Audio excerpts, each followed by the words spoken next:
This is Gary Butterfield. This is Cole Ross. And this is Monster in My Podcast. And this is Bast. There's a monster in my podcast. Yep. Worked into the Dreamlands because why not? And because of the Cats of Althar. Of course. And because Lovecraft was way into cats. Yeah. The cats of Saturn and Uranus. Yeah.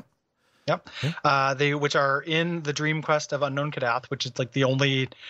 There's like two cool parts of that story. Yeah. It's like the Court of Azathoth and then the army of cats. Right. They carry up into the sky, flying cats, which is just like pretty great. And if you're playing Call of Cthulhu and you have a Dreamlands adventure, you can just straight up use Bast. Yeah. Which you can god of cats. Yeah. The Bastet, the woman with cats, with a cat's head, who when she gets real angry, she can turn her arms into the forepaws of a lioness. Yep. And bat at you.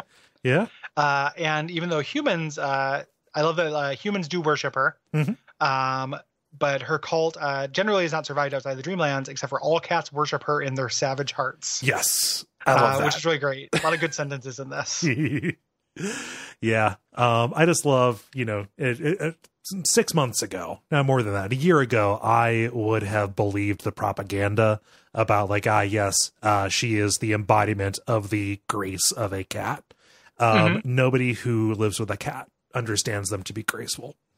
You have to at some point you realize that animals are good because they're good because they're bad. They're good because they're dorky and shitty. Yes. Like birds, it's like, as free as a bird, like a beautiful flying bird. No, if you've ever seen a bird, like they're stumbly wombly idiots. Yes.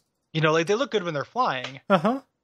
Sometimes. Right. But yeah, they're idiots. And animals are idiots, and so are humans. And that's the good part. Yeah. Because like cats, sometimes they'll do something very amazingly graceful, but most of the time they're just kind of like dorking around. Yeah, if they do something graceful, it's by accident.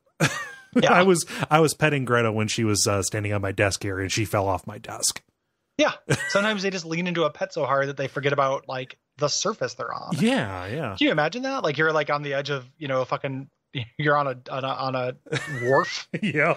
And you're just like, somebody scratches your back and you fall into the ocean. Yep.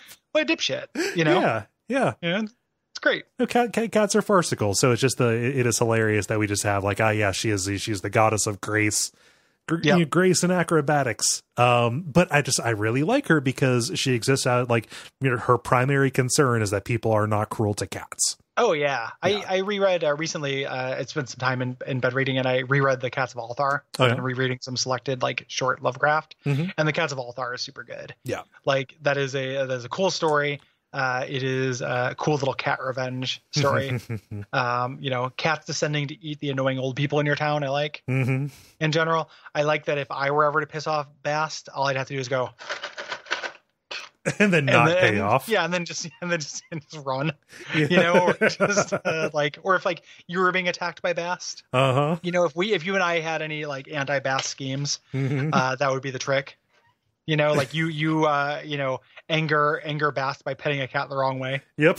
And then I go and distract Bast to come back to me. Yep. And then you anger the cat, and we could basically keep Bast. Oh yeah, keep her busy. Yeah, no, it's Bast's trick.